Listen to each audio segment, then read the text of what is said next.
Hey, this is Matthew here on Nerd News Today, and joining me on the other side of the screen, we have filmmaker and now podcaster extraordinaire, Brian Stillman. Brian, how's it going today? Pretty good. Thanks for having me on the show, man. So you've got a lot of things to talk about. You've got some past work we're going to discuss, some new stuff that's in the works, and some things that are further down the line. But first and foremost, right now we're in these crazy times. How are you holding up?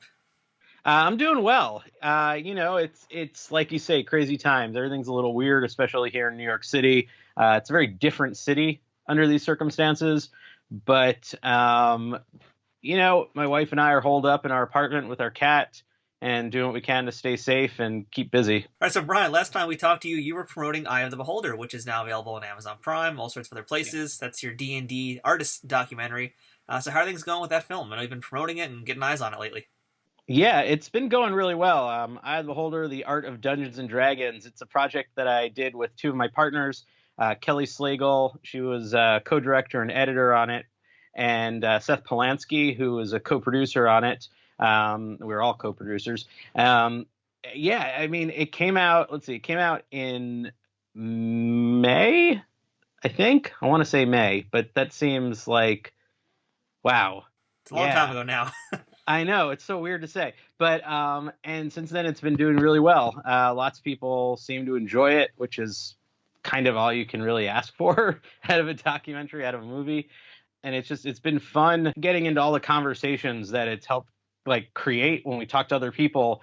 Talking about D&D art, talking about fantasy art, talking about these artists is what I do just when I'm sort of nerding out anyway. um, so it's like now I have an excuse to bring it up. It's like, hey, I worked on this documentary. Let's talk about D&D art. And so that's kind of cool. So since you did that documentary, I've seen on your social media pages that you've gotten some really nice original artwork from a lot of these folks. Can you tell us a little about some of that? Um, yeah, it's I was collecting Dungeons and Dragons art, gaming art, fantasy art, as well as science fiction and pulp art and things like that before I started the movie. I mean, the collecting the art kind of led to, hey, I want to make a movie about this because I want to explore it a little deeper. So since then, I've picked up pieces, that have appeared in the magazine, in the books and things like that, and in things like Dragon Magazine and stuff like that. But I also have sort of started collecting art by these artists that are not related to the product that they're working on. And particularly, I've been indulging myself in something I'm calling the Faces of Welkin series, which is I've been reaching out to D&D artists and others to do character commissions of my Dungeons and Dragons character, the gnome wizard Welkin Triple-Twig, which is kind of the nerdiest thing I can think of right now, but it's super fun. I actually have show and tell Show and tell time. on That's my this favorite. subject. There's a D&D artist named Chris Seaman, and Chris has done a lot of work in 5th edition Dungeons and Dragons, and I got him to paint my that is one rendition of Welkin Triple-Twig. Let's see if I can fill the frame here. He is a gnome wizard. He is fond of fireballs, and he has a squirrel familiar. So Chris, and he wears a giant wizard's hat. So Chris kind of got that all in. That's the kind of stuff I've been doing with the art lately. It's man, this interview went off the like nerd cliff super fast. That's usually how it goes here. No, that's awesome. So that's been a lot of fun. It's cool seeing these artists kind of take this character in whatever direction they want to do, and that's one of the things I like to do with them. I'll give them a very broad description and just say, hey, go at it. So everyone looks completely different. Everyone captures the personality of the artist. Each one is kind of a different take on this character, which if you think about it is really cool because when you're sitting around the table with your friends and you're playing Dungeons and Dragons and you sort of describe your character to your friends, each one of them is thinking of your character in a different way. Everybody envisions these things differently. So I think having all the art for these characters look a little bit different, or in some cases very different, kind of gets the spirit of the whole thing. Yeah, totally. Now, through the eye of the beholder and through your purchasing as well as art, I imagine, this is kind of what led you to your current project, what you're doing right now. That's a new podcast you just launched, which is Into the Ultra. Yeah, Into the Ultra. This is definitely a pandemic project or something. Um, yeah, you got to stay busy. But I a few weeks ago I decided, I know all these artists, and a lot of these artists are struggling during the pandemic. There's not a lot of work out there. It would be cool if I could find a way to kind of promote them, and if I could find a way to let people know that this work is out there, let them know that these artists are out there, and help put faces to names. All the conventions have been canceled lately, so a lot of the places where the artists go to sell stuff and to promote their own work has disappeared.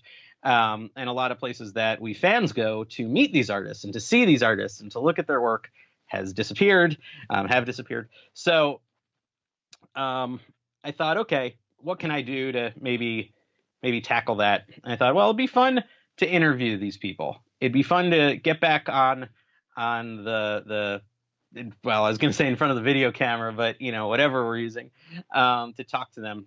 So I threw together this little podcast called Into the Ultra, and it's interviews with science fiction and fantasy artists. Maybe I'll expand it beyond then. We'll see. Our first episode came out on April 14th, and it's an interview with Tony DiTerlizzi, who is an artist who worked on Dungeons and Dragons for many, many years, specifically a project they had called Planescape, and Planescape was a world for Dungeons and Dragons. He's also a children's book author and artist, the Spiderwick Chronicles, which was turned into a movie, Wondla, just a whole bunch of things, The Broken Ornament. So, yeah, I launched it with that, and now I've got about half a dozen interviews that are already in the can, cutting them now, and we come out every Tuesday. It's on YouTube, Into the Ultra, and then Facebook, you can find us and all that other stuff. And we drop new episodes every Tuesday. Well, we've dropped one so far, and we have one coming up this coming Tuesday with Christopher Burdett, another great Dungeons and Dragons, Magic, and Star Wars artist. So I could say we come out every Tuesday as long as the next one actually comes out on Tuesday. That's the goal. So what's the biggest difference between talking to these guys now in this podcast versus when you did the movie? When you do an interview for documentaries, you are thinking about how is this going to get cut up? How is it going to fit into the bigger picture of the narrative? How am I going to work these interviews in with other interviews that I'm doing? You're also thinking about things like, I'm not going to be in the interview when it appears in the documentary.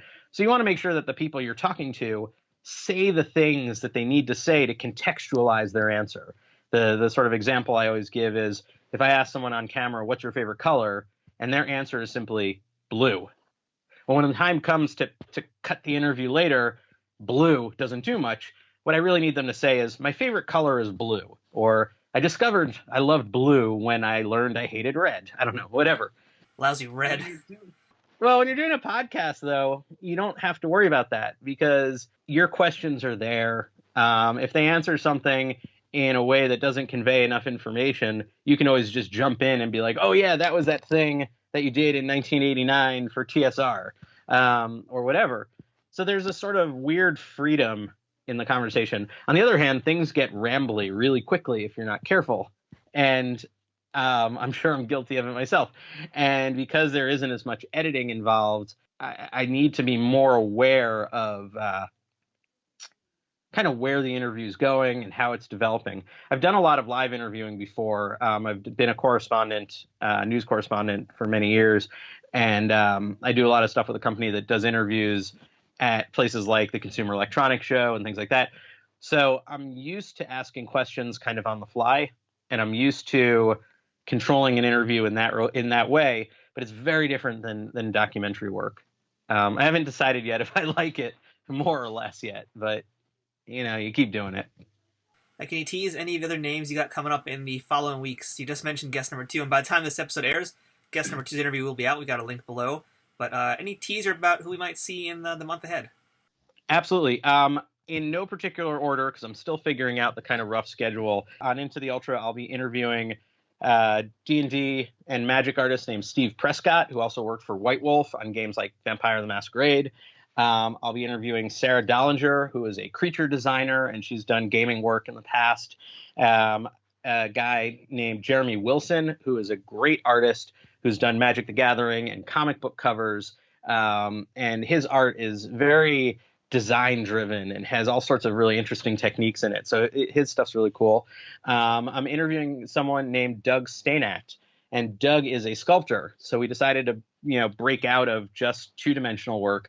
And he does these cool monsters and stuff. And he used to work at DreamWorks. So he brings a lot of that character development to his sculptures. So his stuff's really fun. And so far, that's it. Then we have a couple other interviews coming up that I'm not quite ready to talk about, but some cool ones on the horizon. So, Brian, for you, who would be the dream guest to have on Into the Ultra? Oh, man, the dream guest. I mean, the real dream guest, because he's sadly not with us anymore, would be Frank Frazetta. That would be a hell of an interview to have, and if we're talking about that level of dream guest, someone like Keith Parkinson, who was a great Dungeons and Dragons artist for many, many, many, many years, but he passed away about a decade or so ago. So those would be the kind of, if I could jump in a time machine and interview any artist. But other artists who I'd love to talk to, there's a guy named Ian Miller, who's done a lot of fantasy and science fiction. He's done gaming art. He has done book covers. He's done all sorts of things. And I would love to talk to him. I would love to talk to a guy named John Harris, who's a science fiction painter, tons of book covers, and his stuff is gorgeous. And he would be a lot of fun. But honestly, anyone. It's a weird sort of question to answer because everybody brings something interesting to the table. I've interviewed a lot of people over the years, and they all have interesting stories. They all do work that's fun to explore. So yeah, kind of anyone is fun. Brian, I hope you don't mind. I'm going to hijack this interview for about 60 seconds because I want to tell the viewers about my new podcast as well, my own pandemic project, if you will. And so I think for everybody here, it's probably their first time hearing about this as well. But launching on May 7th, I'll be having a new podcast called Trek Untold, which is going to be a Star Trek guest-centered podcast where I'm going to be interviewing essentially the character actors, the stunt performers, the behind-the-scenes people, the writers, directors, anybody and everybody who's been involved in making the Star Trek universe as big as it is, and really, literally and figuratively, going beyond the stars. So check that out May 7th. I'll be posting videos here as well. But, of course, in the meantime, stay tuned for everything else we do here, and make sure you check out Into the Ultra. We're going to have links in the description below to make sure you guys can take a look at the show. So besides that, Brian, actually sounds. I gotta say, as a Star Trek fan, that sounds super cool. It's definitely something that I would want to watch. And that's the sort of area where I'd like to expand into the Ultra, like artists. Like there are artists who worked in the art department on Star Trek. There are artists who work in the art department on Star Wars. Ralph McQuarrie would be amazing, but unfortunately, he's also dead. Yeah, that'd be a dream for me too to get him.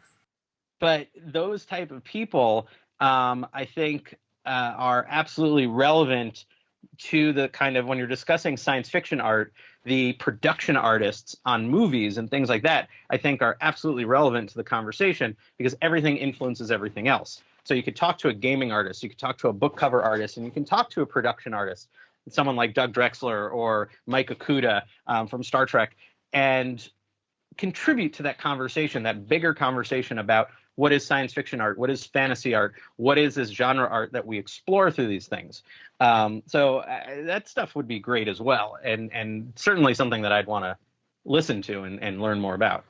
That's definitely the direction we're headed in, and you're kind of saying it here too as well with your podcast, how I think especially with a lot of guests I've been speaking to, they get known for like one thing, like maybe it's a Star Trek appearance, or in your case, they're known for one specific work from D&D, but all these guests that we're speaking to, they both have such a wider body of work, and so it's really great to be able to actually educate the audiences about what else they've worked on. Totally. So besides the podcast, I know this is a project you were working on before everything happened in the world. I know you're going to get back to as soon as you can. You've been creating Igniting the Spark, which is like the most killer name ever. Love that name. Which is a documentary you're doing now about Magic the Gathering. So tell us a little bit about that. Igniting the Spark, the story of Magic the Gathering. It took us so long to come up with that title, and I'm really glad you like it. It took us forever to land on that. Again, I'm working with Kelly Slagle and Seth Polanski, my two partners on Eye of the Beholder. And we're all gamers. this is all what we do. We play D&D, we play Magic. We sort of, this is part of our lives, and we figured there's a story there to tell. Magic Gathering has been around since 1993. The development obviously began before that, so this is something that's been part of our lives for decades. We've just started production. We got a bunch of shoots in right before everyone got locked down, and this was in Seattle. And Seattle, of course, was an early point of the outbreak for the pandemic, so that was a little weird and awkward. It was right before everyone realized, though, how bad things were getting. So great timing. But we're partnered with a company called Nacelle. Nacelle is the production company behind Toys That Made Us. They are the distribution company that handles distribution for Eye of the Beholder. I'm a producer on Toys That Made Us as well, show on Netflix about toys.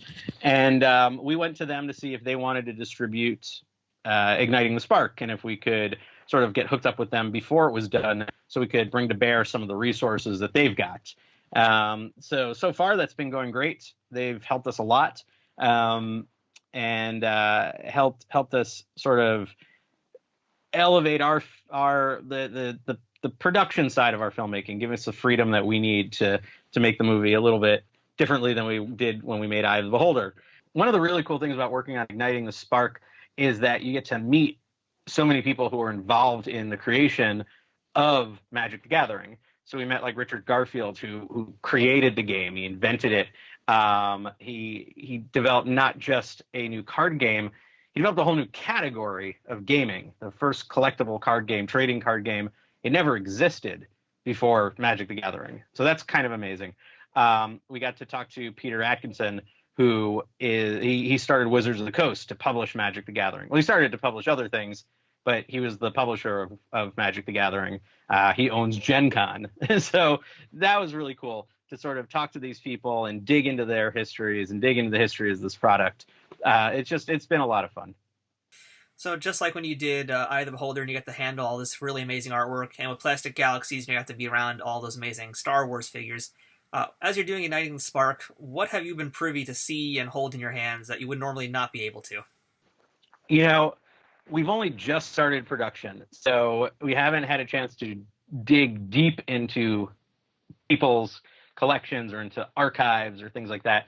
We did, while we were out in Seattle shooting, we did get to see a set of early playtest cards. These are the handmade cards that they would run off on photocopiers and cut out on cardstock and use to develop the game. So to develop the cards and make sure they're working, but also to develop the whole system of play to see what works, what didn't work, what was sort of effective, what was breaking the game. So that was really cool. Particularly a playtest card for there's a sort of famous card out there called Black Lotus, and it is extremely rare. It is worth a lot of money. It's super powerful. It's illegal to use in certain versions of the game. We got to hold a early playtest version of it. So the pre-Black Lotus Black Lotus.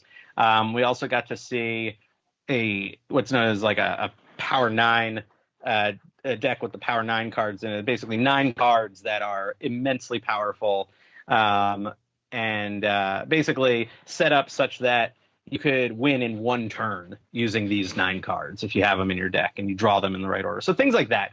We got to see old photos. We got to see old paperwork from Wizards of the Coast, internal art, internal paperwork and things like that help describe the development of the company.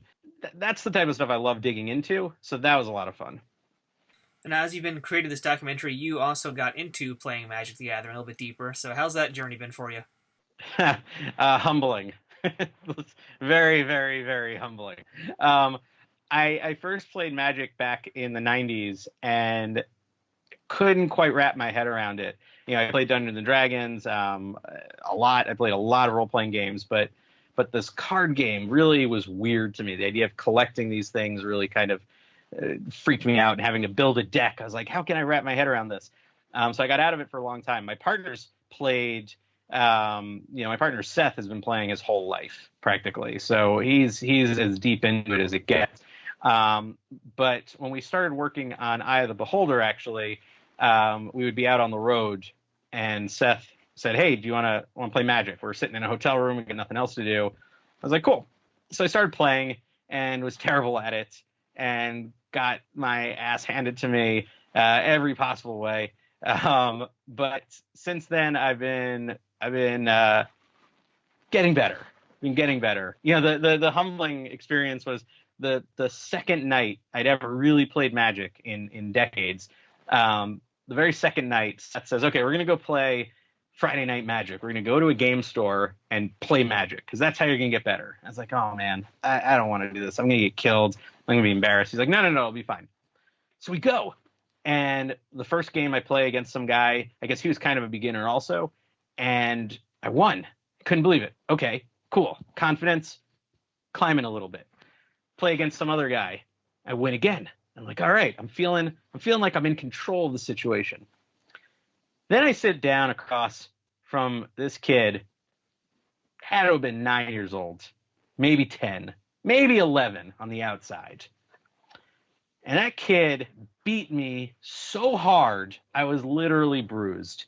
I mean, he destroyed me, wiped the table with me. And I thought to myself, okay, what's the mature reaction to this? And I decided the mature reaction is to say, cool, you kicked my ass in Magic, but can you do this? And I went up to the counter and I bought $50 worth of Magic cards on the spot because I'm an adult with a job and you're just a punk little kid and you can't do that. And for about 10 seconds, I felt like the big man. And then I just thought to myself, I just spent $50 on Magic cards and I still suck. So there's a lesson in there somewhere. I just don't know what it is. And this is why I don't really play Warhammer 40K, because I don't even want to get down that road. It is a deep, deep hole. And now, of course, sets of Magic cards come out and I buy them and I build decks and all the other things. I still am kind of terrible, but I'm getting better. One interesting thing working on this movie that I've gotten into, a way to kind of combine arts and a little more show and tell. One thing that when artists are paid in Magic Gathering, they get their fee for creating the art. They also get proof cards, artist proofs, APs. And artist proofs are Magic cards with the regular card on the front, but blank backs. And a lot of artists will use these to draw or paint or do whatever on the backs of cards, and then they can sell them to fans. So lately, I've been collecting Magic proofs. Let's see, hopefully these will show up. These are all original pieces of art done on the back of Magic cards. So the cards that the artists worked on. And then on the other side, they do different art. So all sorts of artists involved in this. So that's been fun. That's been a fun way to kind of collect art on a scale that is, you don't worry about running out of wall space. You support the artists, you get cool little pieces, and it's kind of fun. So I've been getting into that lately. And those punk little kids certainly can't afford those. No, I feel a little bad. I like to think that it's been a few years, so that kid has probably gone on. He's probably had summer jobs since then. And I like to think that he has gone on to a good life of kicking people's ass in Magic, but also, being able to engage fully with the game in all sorts of different ways. I think my headcanon is that you've permanently traumatized and scarred him, and now whenever he gets a paycheck, he has to spend at least 50 on Magic cards. That might be the case too, and I would feel a little bad about that. But on the other hand, welcome to the club, kid. That's how it works. You get into this game, and you get a paycheck, and you spend it on Magic cards. Don't do drugs. Very good message. Very good message. Yeah. So as we mentioned at the start of this interview, we're doing this during the Corona quarantine craziness, for lack of a better word. So, Brian, what are 3 things, either a book, movie, comic, or any mixture of those things that you've been watching that you could recommend to our audience today to check out? Sure. I've been watching a lot. I've been watching a lot of streaming, Netflix and different movies and things. So, and unfortunately, I'm drawn to things like so one show that I've really loved that I binged is Ozark. starring Jason Bateman, Laura Linney, and it's a crime drama, kind of in the vein of Breaking Bad, about a money launderer who has gone to the Ozarks to launder money for his drug lord boss. Is a weird thing to watch during a pandemic because it is not the most uplifting show in the world, but it is great, and I highly recommend it if people have not watched it. I've also I just watched the first season of a series called Am I allowed to curse? Sure, why not? All right, it's called End of the Fucking World, and it's a British show. First season's only 8 episodes about 2 teenagers. One is a budding psychopath, and the other is she's sort of a super rebellious kid. They get together and set off on a kind of road trip adventure, and it's darkly humorous. I thought it was very funny. It's a little twisted. Highly recommend that. And you know what I'm doing? I'm rewatching. My wife never saw it. We're rewatching Community, the Dan Harmon TV series. We're in the first season, and we have not gotten to the episodes yet where things become brilliant. You know, this is a series directed by the Russo brothers, who are most known these days for Captain America: Winter Soldier, Avengers: Endgame.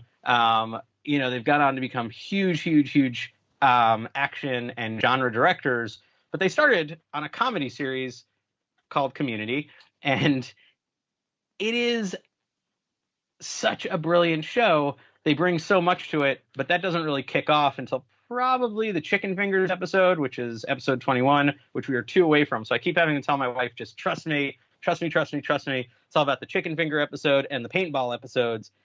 Anyone out there who's seen Community knows what I'm talking about. Anyone who hasn't, just trust me. Get through the first 20 episodes. You will not be disappointed. It is brilliant. So we've been watching that, and that's sort of a nice, fun way, you know, every evening to kind of decompress. So a lot of movies, a lot of TV shows.